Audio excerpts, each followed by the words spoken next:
Next up, taking a peek at the steering wheel as well as the cluster screen of the new Ford Escape. So I gotta say, first of all, kudos. This new cluster looks amazing, especially when we get through the different drive modes, which I'll show you in just a second. But I like the feeling of the new wheel. It's nice. Now we do have the option for a heated steering wheel, and you can toggle it on just through the multimedia screen there. So we've got a little button along the very bottom to turn it on or off. So let's go through some basics. The steering wheel itself is going to be manual telescoping across the entire Escape lineup. So in, out, up and down to get that perfect position. Click it, log it back into place. The stick on the left-hand side is for flashing our high beams out, turn signals, things like that. Along the right side, we've got our windshield wipers, so we can easily toggle them on, off, etc. There's a button on the tip of this stick in order to turn our wipers on or off, our rear wipers on or off. Along the left-hand side here, you can see we've got a series of buttons. So at a very minimum, the Escape is going to have regular cruise control, but we've got the option for the adaptive cruise control system instead. And the adaptive cruise control system is fantastic, so we can easily toggle it on. We've got a distance indicator, so how close or far are we away from the vehicle that's in front of us. Think of it almost like almost a full Mississippi type of a rule. So I normally recommend setting it at a 2 there. We've got our lane keeping system as well. So that lane keeping system, and that's the one that's going to either gently nudge us back into our lane or give us a bit of a steering wheel shake if we start to turn over into a lane without signaling. So it used to be on the tip of the stick here. It was just moved over to the steering wheel instead. From there, we can either increase or decrease 1 kilometer or 1 mile per hour at a time when we've got the adaptive cruise control system going. And we do have the flexibility through the media screen, through our driver assistant settings, to adjust if we're using adaptive or regular cruise control instead. We've got volume rockers on top of that, and we've got a voice command prompt. So 94.9 FM. Tuning to FM 94.9. So do we want to tune out? If we were hooked up through Android or iPhone devices, we'd also be able to use this to activate our Google or our Siri assistant. Of course, there's no audio playing, but it sounds nice regardless. Now along the right side here, we've got a series of other buttons. So these are all going to let us move through that cluster screen. So we could go up and down in order to go between different screens if we'd like to. And then we have our basic back button. So as we go through different menu options, we can go back here. But I'm just going to zoom you in a teeny little bit. All right, and here we go. Let's go for it. So just using the buttons along the side here to navigate through.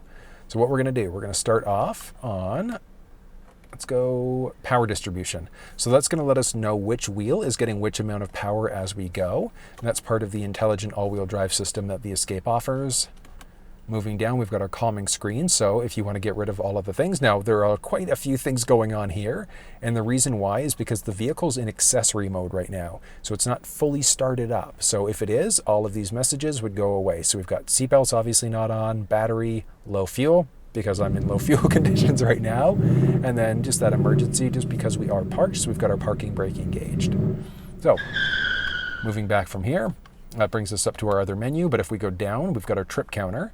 And if we want to reset, we just press and hold OK in order to be able to reset there.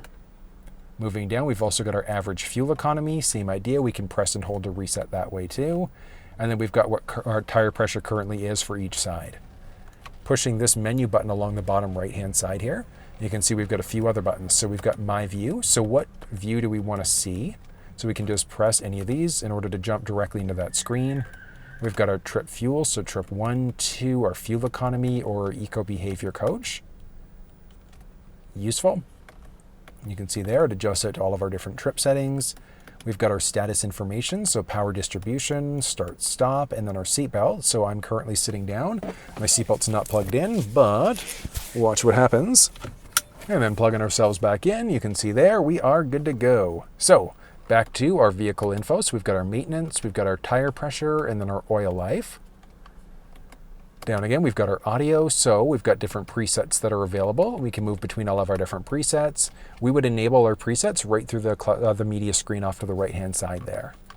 And that lets us go through each one. AM, FM, Sirius XM. We can jump to any of these things if we'd like to. We've got different options I should say, for navigation. So we've got our home, previous destinations, point of interest icons. So let's go POV, point of interest icons nearby. Let's go for some food. And let's go to, oh yeah, you know what? I'm Canadian. Let's go to Tim Hortons. Obey traffic laws, be alert and use voice commands while driving.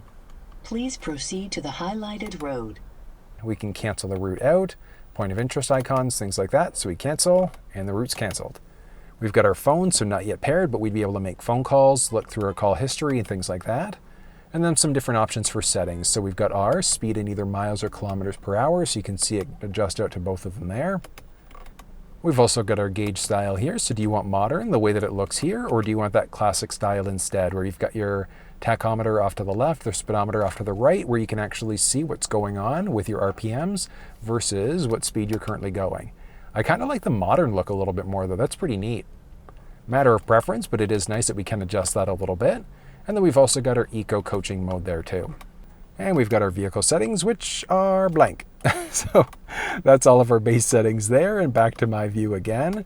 And we can go to whatever one we like. So let's go back to our calming screen. But I know there's quite a lot of information that's covered off there. I love it. I love the look of that. It's so nice and simple. I like how on the calming screen, so it screams at us, so like obviously super low on fuel. So we've got what's currently going on with our fuel levels there. We've got our speed obviously on the right-hand side. We've got our cruise control, so we can toggle that on or off very simply there. We've got what's currently going on with how many kilometers the vehicle's been driven. We've got what gear we're currently in, whether our lane keeping system's toggled on or off as well. So I mean, when we turned it off, like look at this, there's next to nothing. I love how it's kind of like dynamic there, so it's just going to adjust out the look on the fly. It's pretty nice. Off to the bottom right, it's what direction we're facing, along with what's currently going on with our outside temperature. Like I said, all of these different warnings are just because the vehicle's in accessory mode, we're low on gas, and I've got the parking brake on. So those ones, typically wouldn't be there. I know that's a lot of information, but that's everything that you need to know about the steering wheel as well as the cluster screen inside of the Ford Escape.